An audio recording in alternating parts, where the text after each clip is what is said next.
moments you may think, I'm hurt, I've been wronged, I have bogus financial stress, how will I afford a lawyer? At Clark Law Firm, fees and expenses are paid from the money you are awarded when it is awarded to you. In the meantime, you don't have to fight alone. We have the knowledge and experience to help you set things right. If you've been hurt in a wreck, you can call Parker Law Firm anytime, day or night, at 270-846-3100. It doesn't cost anything to see if we can help. Picture a world where you can change a life with a simple step. A world where every child is free to live a healthy life. Join hundreds of Western Kentucky University students as they dance for 12 hours on March 29th. Join Dance Big Red. First Alert Weather, sponsored by Med Center Health. Before I came into work today, I was watching the weather this morning and seeing the line of storms, and I'm glad it was a thin line moving northeast, because I didn't think it was going to get here, and it didn't. Yeah, it's funny how these things work out. You know, we entered the day with an enhanced risk, which is level 3 out of 5 for severe for the Storm Prediction Center. We saw what happened across western Kentucky earlier this morning with a couple of strong tornadoes reported there. Luckily, we dodged that here in the viewing area. Of course, we still have the rest of spring season to go. And even through this evening, the winds, which have been powerful throughout the afternoon, are going to stay on the strong side. And we're not quite done with the shower and thunderstorm activity just yet. Here is Doppler Max. We've seen a broken line of showers and perhaps a couple of thunderstorms, too, getting going here right along the I-65 corridor from just north of Hodgenville up in LaRue County down into parts of Hart County, around Bonnieville, Munfordville, seeing some rain approaching from your west right now. And this broken line of showers extends down into parts of Evanston and even Warren County. Some heavy rain there on either side of Brownsville at the moment.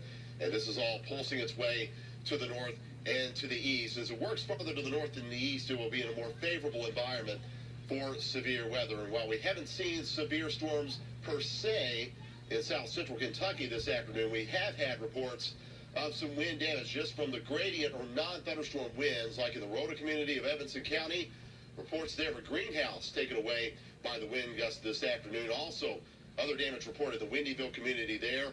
In the Wax community right up the road in Grayson County, we had a report relayed of a small outbuilding down there from the strong gusty winds this afternoon. Not from thunderstorms, just from the wind, which has been powerful today, gusting at times over 50 miles an hour. And of course, Paducah seeing a tornado this morning on the west side of the city, narrowly missing the National Weather Service office there and forcing the 40 children in a preschool to leave that school this morning. One person injured there and was transported to the hospital. No fatalities with that one, thank goodness, but we do understand that will be rated as at least an EF2 tornado, so that means that the winds of that tornado in Paducah this morning were at least 111 miles an hour. That is pretty strong indeed.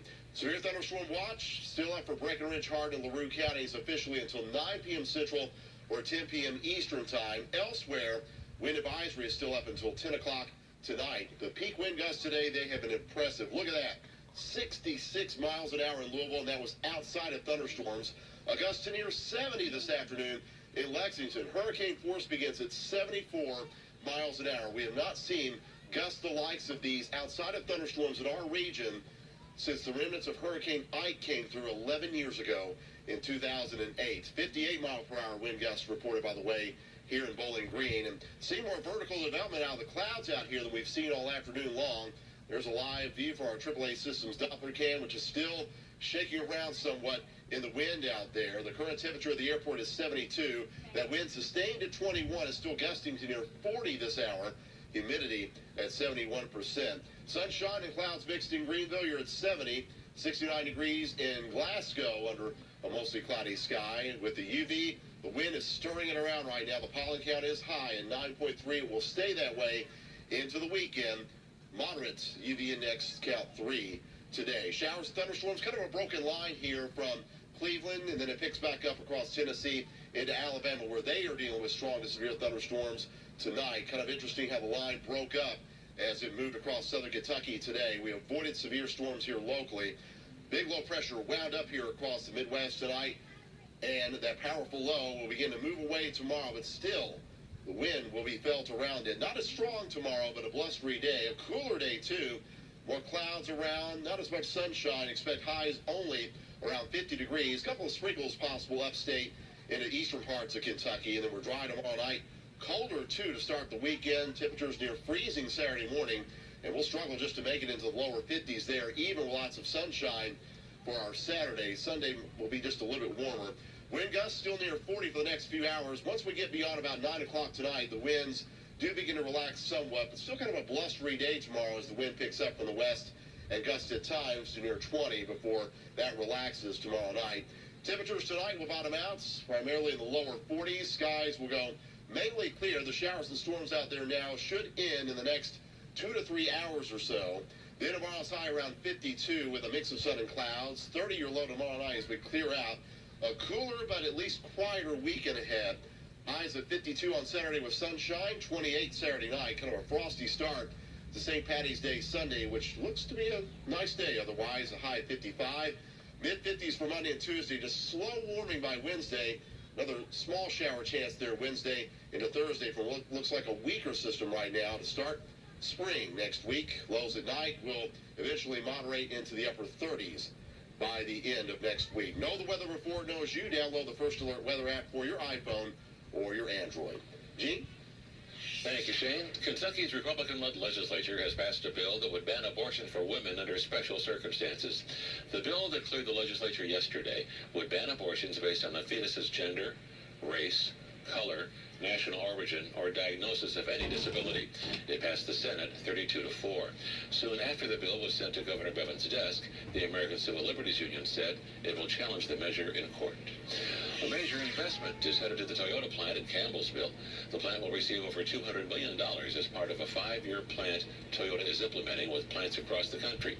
Reporting as part of our WBKO Gray Television Network, Kristen Kennedy has details. Toyota Motor Manufacturing Kentucky will soon produce 2 new models, the Lexus ES300 Hybrid and this car, the RAV4 Hybrid. When you talk about hybrid in the past, you just thought about fuel economy, but it's also about performance. So, especially acceleration and those type of things that your electric motor can actually provide to you. So we have, this is actually one of the best-selling hybrids that are sold here in the United States. Expect to see production begin on the Lexus ES300 Hybrid in May. Expect to see production on the RAV4 Hybrid in January 2020. The production of those models, combined with what crews here already make, represents an investment of more than $7 billion. Toyota is making investments at plants across the nation, including neighboring West Virginia and Tennessee. We can't truly, other than the word transformative, really put into words what a blessing it has been to have Toyota in Kentucky. No new jobs are being added because of the new production lines, but TMMK says they are hiring. A northern Kentucky teenager is suing CNN for over $270 million. Nicholas Sandman had an encounter with a Native American activist in Washington. Sandman is suing the network for falsely labeling him as a racist who instigated a threatening confrontation. Attorneys for Sandman also say filed a suit last month against the Washington Post. According to court records, Sandman and his parents alleged the network had engaged in falsely attacking, vilifying, and bullying Sandman. This is day 6 of the Jefferson County Public Schools sick-out that's kept more than 100,000 students out of class. Teachers are once again in Frankfort protesting. That, despite bipartisan assurance last night that the remaining bills they're concerned about will not be brought to a vote. Today is the second to last legislative day of this year's session. The Kentucky General Assembly will meet for a final day on March 28th.